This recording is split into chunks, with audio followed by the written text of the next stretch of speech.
Tens of thousands concerned about the state of the Earth's climate converged on Vancouver City Hall on September 27 as part of a global initiative to bring attention to the environment.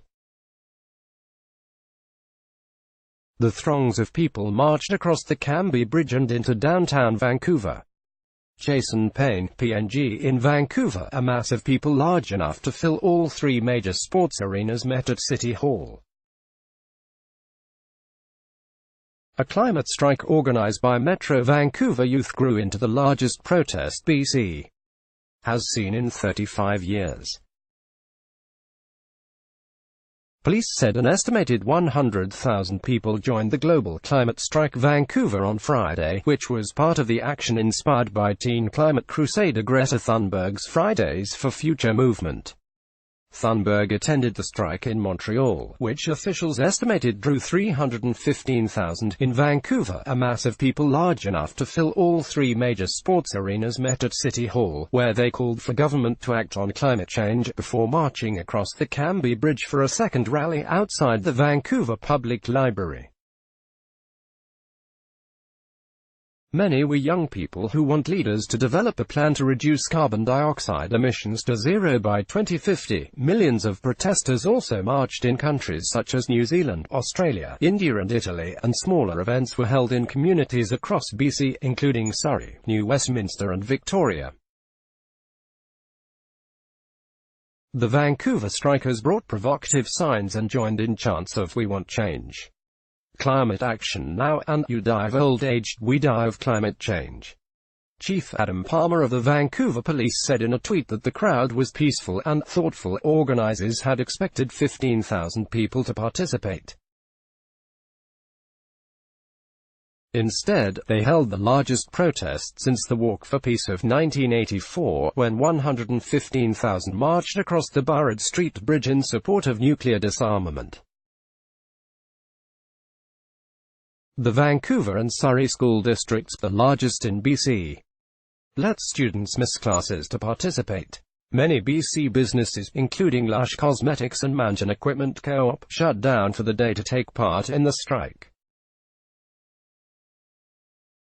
The first day of the climate strike, hundreds of Vancouver youth joined millions around the world to protest inaction by governments to deal with greenhouse gas emissions, and participated in a die-in to draw attention to the threat they face if those emissions aren't drastically cut. Niley and Samantha Lynn of the Sustainability Teens were among dozens with the group that organized the Vancouver strike. "This is a climate emergency and it's time that everyone was aware about it. Everyone made it a priority. Everyone was talking about it," said Samantha, a student at Prince of Wales Secondary in Vancouver.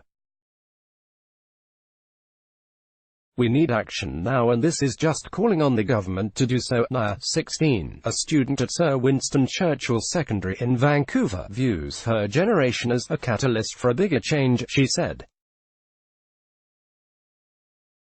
"The youth are here, we're united, we're sharing our voices.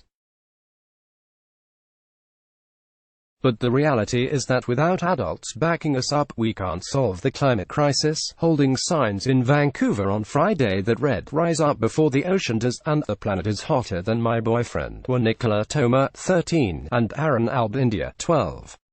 They took the day off from Quantlin Park Secondary in Surrey because they're concerned about issues such as plastic waste and rising sea temperatures. "I have a lot of dreams and ambitions that I'd love to live out, but the way the world's going now, I can't see many of them happening."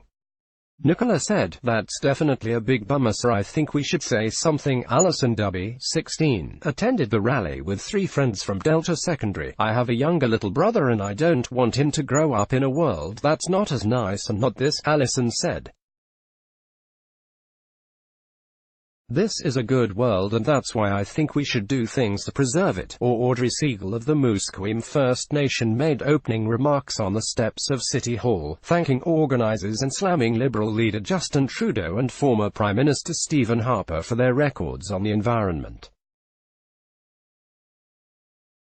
Siegel said Indigenous peoples across North America are always the first to pay the price for climate change. Now it's come to the mainstream that we're all here together in tens of thousands and millions around the world.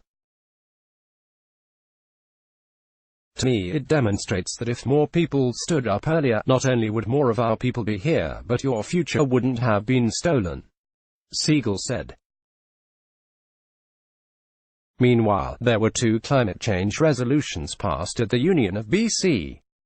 Municipalities Convention downtown, including a resolution to call on the federal and provincial governments to take actions promoting and enabling greenhouse gas emission reductions, and a resolution urging all levels of government to accelerate efforts to fight climate change.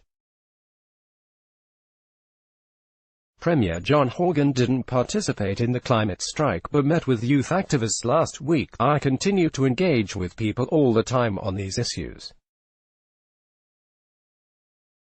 We're not just declaring the emergencies, we're taking action," Horgan told reporters after a speech at the convention. Federal NDP leader Jagmeet Singh attended the strike in Victoria, while Trudeau and Green Party leader Elizabeth May attended the strike in Montreal. Conservative leader Andrew Scheer didn't participate, with files from Jennifer Saltman, Dan Fumano and Carolyn Soltown England at postmedia.com. T. Crawford at postmedia.com. Let's block ads. Why?